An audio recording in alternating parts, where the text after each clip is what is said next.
मोहब्बत में अनाएं छोड़ देना ही बेहतर है। वफ़ाएं याद रखना, जफ़ाएं छोड़ देना ही बेहतर है।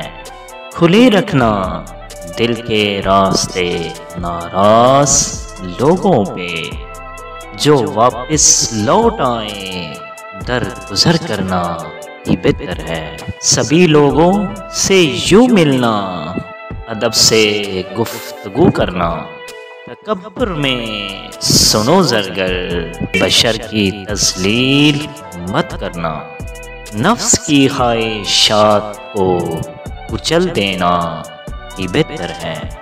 जो दिल को ठेस पहुँचे तो मुस्कुरा देना ही बेहतर है। नबी की याद में ज़रगर, खताएं छोड़ देना ही बेहतर है। मोहब्बत में अनाएं छोड़ देना ही बेहतर है।